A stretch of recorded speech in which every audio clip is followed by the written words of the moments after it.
whole 6 months of living full-time in a 7.5 metre by 2.4 metre truck with 3 children, a cat and a dog. 6 months of navigating what it means to be on the move pretty much constantly. The longest we've stopped for is 10 days. In 6 months we have travelled across the southeast of the UK to sort things out on the van, then moved through France, Spain, Portugal, Spain again, and into Morocco, down through the high Atlas to the border of Algeria and back to the coast again. We've travelled 5,000 kilometres-ish. Our highlights include parking in the Atlas Mountains where we met the Berber people, some of the kindest and most beautiful people we have met.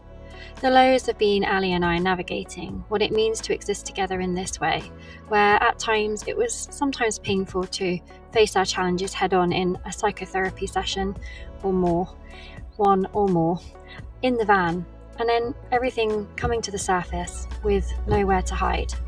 And then there's the existing in between, just existing in between the highs and lows, is where joy and pleasure are found in van life. New experiences arrive differently when you take time to witness them, when you don't have to see everything in a 2-week holiday, and when you can say, yeah, we'll come back again, because we actually can. There's this outline of how long it takes to land into a new life. The 0 to 3 months will always be the shock stage. Maybe some will call it the honeymoon stage. For us, it was the shock and the feelings of panic that arose had we made the wrong choices. And as we landed in Morocco, we'd been living in the van for just over 3 months. There was a lot of anticipation when arriving in Morocco. We'd read extensively, and I had read too much negativity. My gnosis remained that Africa was where we needed to be. As we travelled along the roads of North Africa, we realised something. We were settling. There was less of a pendulum swing for our nervous systems, and we were learning to be in a rhythm with each other, all 5 of us. Now, as I realised we had been in the van for 6 months, I noticed a shift, except I hadn't counted the months until I was writing this, and it all makes so much sense.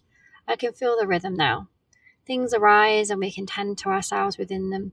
The children's frustrations are met with much more clarity, such as, when will we see our friends again? And then I find a place where children also live in vans, and suddenly the children are back again with children, and they're less worried about when they'll see their friends again.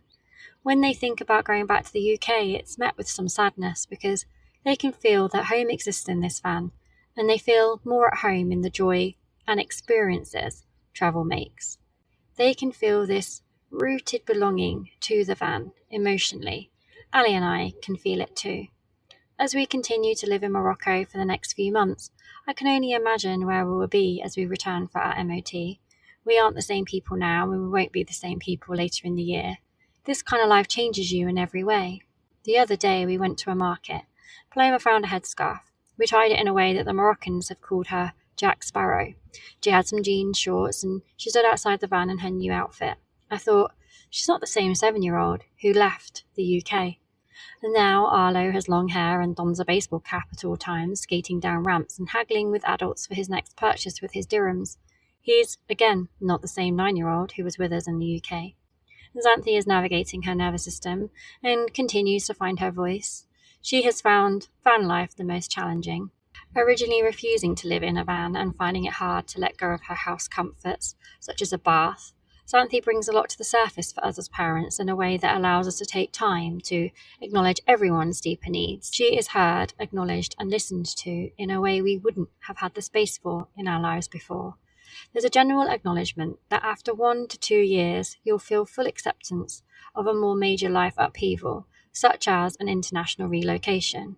I've always said that to give van life a full go, you have to commit to at least 2 years, and my vision is at least 3.